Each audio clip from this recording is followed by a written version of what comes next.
and welcome to this edition of Capitol Report here on WCMU Public Television. I'm David Nicholas, and pleased to welcome back to our program Representative Scott VanSingel, Republican from Grant. He is currently in his second term representing Lake, Oceana, and Newaygo counties for the 100th District. Good to see you again, Representative. Yeah, thanks. Good to be back. Governor Whitmer, as we all know, campaigned on roads. The proposal last year was to raise that revenue was to increase the gas tax 43 cents a gallon, not supported by the GOP majorities in the legislature or by the voters. Now she has gone the direction of bonding that money with a message that, paraphrasing, she will get it done without the legislature. You serve on the Appropriations Committee. Your reaction to our road funding plan? Yeah, it was actually a 45-cent gas tax. I don't think 43 cents would have been much more popular, but I share some of her frustrations. That was not a realistic plan, but the House really didn't have, House and Senate didn't have a long-term plan either. We came up with $400 million, but that was one-time money. That would have helped. It was vetoed, unfortunately, last fall. But it wasn't a long-term permanent funding source. So you have essentially two unrealistic plans, and that answer is probably somewhere in the middle. We haven't gotten there yet. Going around the legislature like she did is a little bit frustrating to us. There's several of us that want to work with her, that want to come up with a long-term solution. This is not the way to do it. And my concern on top of going around the legislature is the bonding. You're bonding for a depreciating asset. That's like buying a car with a five-year lifespan on a 10-year loan. Not a good idea. We'll be paying for these bonds long after these roads wear out again. And part of the issue, too, on top of the bonding, it's the most expensive way to do it. You'll be paying it back with interest. But also, we don't have any say as a legislature where that money's spent. Not one dime of that will be spent in my district, but my people will be paying for it. Is that where Public Act 51 comes in? I hear the reference to that saying it should go through the process that applies or is framed out in Public Act 51. It completely goes around PA 51. And I'm not opposed to sending some money around there. There are parts of the state that desperately need more funding, more than what you could run through the formula. Where I'm at, we're getting close to capacity as far as what we can handle in projects. They'll take more money, but there does become a point where we just can't do the work. There are cities and villages that seem to be underfunded, that have capacity, that could use more funding. But if you run it through PA 51, there's only a small percent of that gets to them. So I'm not opposed to some maybe targeted supplementals or something to that effect. But I also want to make sure the locals, especially in rural areas like where I live, are getting our fair share of this too. Right now, as I said, we get none of this that's coming from the bonding. Once we came to the collective solution for the one-time plan, as you said, from the last session, the last budget negotiation, did the talks stop? Did the talks continue? Is there anything that moved that discussion forward, at least on the legislature's side, to be able to pick that up here? Or was there any indication that there could be progress made even before she decided to go the bonding route? Yeah, it doesn't sound like there was a lot going on. I'm not in those leadership meetings. I'm not the one that's personally sitting down with the governor and negotiating, but it doesn't sound like there was a lot of talk going on regarding roads after the last budget was passed. And then especially now with going around the legislature here, it doesn't sound like there's a whole lot of discussion going on, because essentially that is the road plan for the next 3 years. And many of us fiercely disagree with that, but it's not, there is no new road plan in the budget. So we're locked in then. These even if this was a compelling enough move to perhaps bring people to the table saying, no, we've got to find something, but we're in. They're signed off on, and there will be. Then do you anticipate no work on anything long term beyond this, or do we pick up again? I haven't given up yet. These bonds were supposed to be issued over about a 3-year period. So if we come back to the table and we come up with some sort of long-term road plan, we could put a halt to this, from what I understand, but we probably will see some of this debt issued. I hope for the next 3 years we don't just sit back and wait, that we do come up with a long-term road plan in the next budget cycle, hopefully, and that would put a stop to the bonding.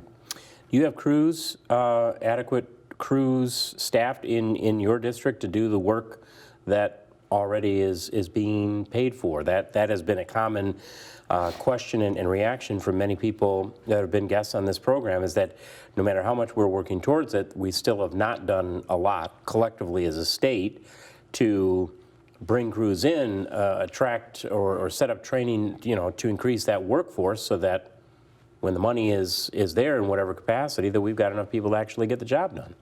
Yeah, it depends on the area, but in general, statewide, we have a labor shortage, and it's not just in construction. We're seeing it in almost every industry, but it would be hard to run more money into the system, and that's a problem. And so what we're seeing is the more money we put in, we're seeing labor and material costs inflate, and that doesn't result in more miles of road. So we need to be careful, too, about how quickly we ramp this up.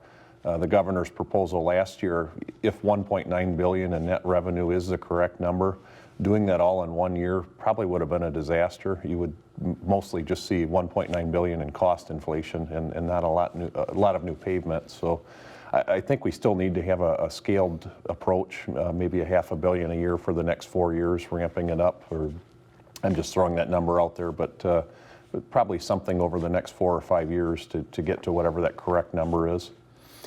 You are the chair of the House Appropriations Subcommittee for Higher Education and did come out in support with some of the governor's wording on the priorities on education and workforce development in the state of the state, but expressed concerns on how to pay for it. How do you see that budget negotiation going forward when it comes to higher ed? Luckily, there are a lot of areas of agreement with the governor and myself and the Republican legislature when it comes to upskilling, job training, and education. Her Reconnect program that was introduced last year, which essentially takes people over the age of 25 that have had some college and helps them go back, that's widely popular. I see us getting that done, and I think that would do quite a bit to get to her goal of having 60% of our workforce with a degree or certificate. Some of the other initiatives are a little bit tougher sell as far as the free community college idea. I've done some studying on that, and I've taken a trip down to Tennessee and studied that issue. I don't really think that fixes the problem. You're taking the most affordable college route and making it free. A lot of the students are already going to school for free through Pell Grants or financial aid, so I don't think that's really incenting new people into school. So we need to be creative and look at all angles as far as the biggest population is actually people that are currently in the workforce. Maybe they already have degrees and we need to upskill them beyond that, or they have some training, or they have an associate's degree.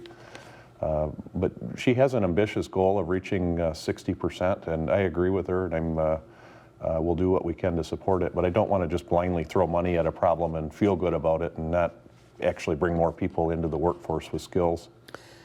She says, too, that she's proposing a program that will, according to the governor, assist students in paying off student loans, or at least renegotiating some of those terms.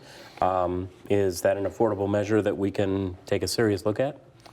Yeah, I don't want to incent students to go into debt and create such a big safety net that it incents more debt, and then we reach the snowball to where the state's picking up the tab. But from the little bit of details I've seen on this program, I wouldn't be opposed. I won't make a commitment here today until I study the issue more, but it looks like setting up a revolving loan fund where we put some startup capital in there to help students refinance debt, not pay it off or give them free college, but bring them down to a lower interest rate to free up some cash flow in those early working years.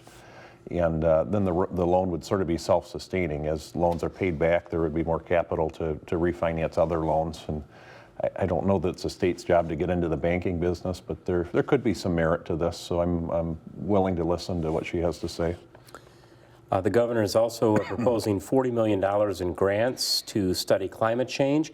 Is that something voters in your district tell you they have a concern about, or something they think needs to be addressed? What is the view on this? It's probably not high on the priority list in my district as far as my voters. I would like to learn a little bit more about where that money's intended to go and what exactly it would accomplish.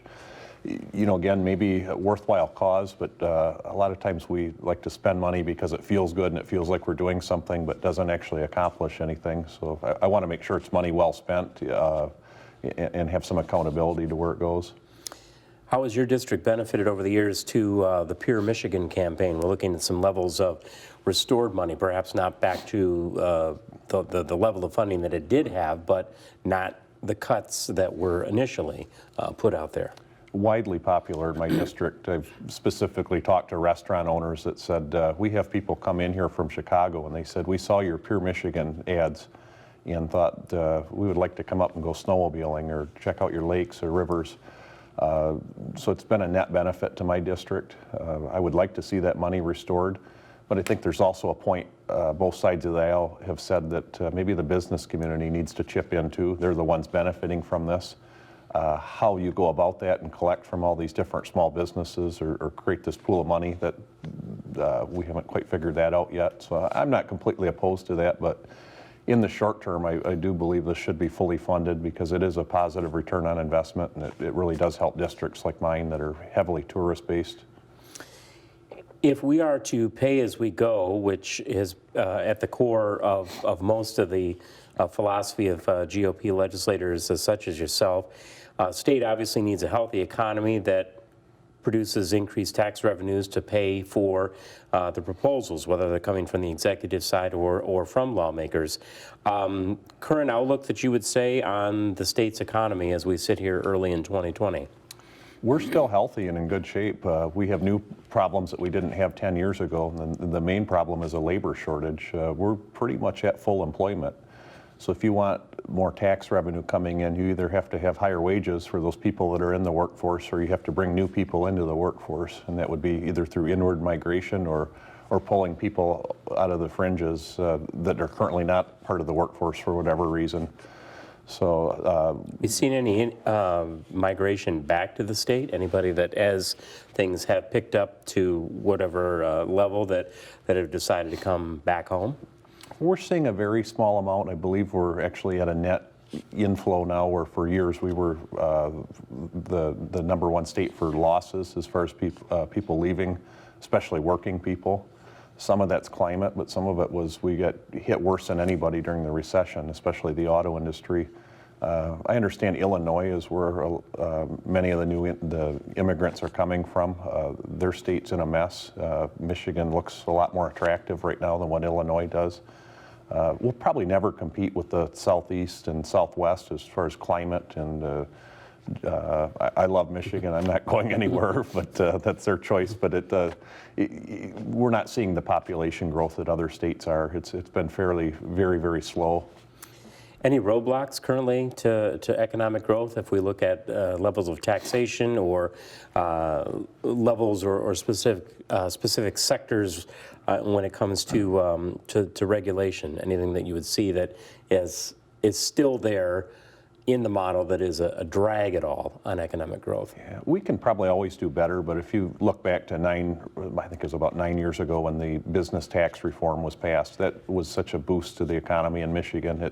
It took us from just about the very last as far as business-friendly states to probably in the top third or quarter or more than that, depending on how you measure it. We need to make sure that we stay there. Personal property tax, in my opinion, is probably one of the most punitive taxes for manufacturers. There still are items, there were quite a few items that were exempted from personal property tax, and that was an expensive tax cut that we're still paying for or reimbursing local governments. But I think we need to look long-term at how do we get the rest of those personal property tax parcels off the books and find a way to reimburse the locals for that. That's an expensive lift, but I think one of the best returns on investment if you're looking at tax reform. The bad blood that kind of came in when the budget went into negotiation last year, starting with that proposed gas tax increase for the roads, excuse me, wound up in several line item vetoes from the governor. Then there were several pushes, various lawmakers trying to get, depending on the issue, whether it was district-wide, statewide, to get a lot of those things put back in.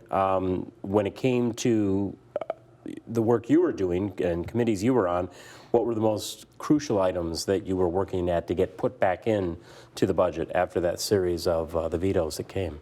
Yeah, I think every single line item that I put in the budget was line item vetoed. So I have a long list of asks for an upcoming supplemental, but One of them I was able to get restored when we did the supplemental last fall, and that was the tuition grant program for private college students. We had promised need-based scholarships of $2,400 to students that attend private universities in Michigan. And about 6 weeks into the school year is when that veto happened. So these are students that are sort of on the margins, low income. They're going to school because of financial aid. And then they found out that we pulled the rug out from under them and that $2,400 wouldn't show up. That was my number one priority, having that restored, and thankfully it was restored in the supplemental last fall. Anything then that remain, I mean, you say a long list, what would you say is at the top of that list that now is kind of carried over into the budget negotiation for this current year, as we see it now with the governor's proposed budget and the work that has started? Yeah, second on my list is the childhood dental screening bill that I've been working on. That was, there's a $2 million appropriation that goes with that. That was vetoed last fall. We're trying to get it restored for this fiscal year, assuming we do another supplemental, but it was included in the governor's budget recommendation that came out a week ago, so that's encouraging. Worst case scenario, it waits one more year and it's in next year's budget. Late in the 2019 portion of the current session, you proposed legislation designed to enhance school safety. House did pass it. It was sent to the Senate. Where does that stand today, as we sit down today? There's some minor technical changes the Senate wanted to make. I couldn't describe exactly what was in there, but there's a couple bills that have to be introduced to fix another section of law that I'll probably drop next week. We see this going all the way through. It's a common sense legislation, and for your viewers, the door barricade devices that schools, most of our schools have put in place that would stop an active shooter from coming into a classroom, those are technically illegal because of fire codes. And so we're trying to make an exemption in the law that would make those legal just for the purpose of blocking an active shooter or a threat coming into a classroom, since they're not permanent devices. And widely popular. We've had bipartisan support on that. It's just like any bill, it's a long, slow, painful process to work it all the way through. Technicalities, but you do expect a signature from the governor when that final version does go to her desk? Yeah, I do, and that's hopefully within the next few weeks.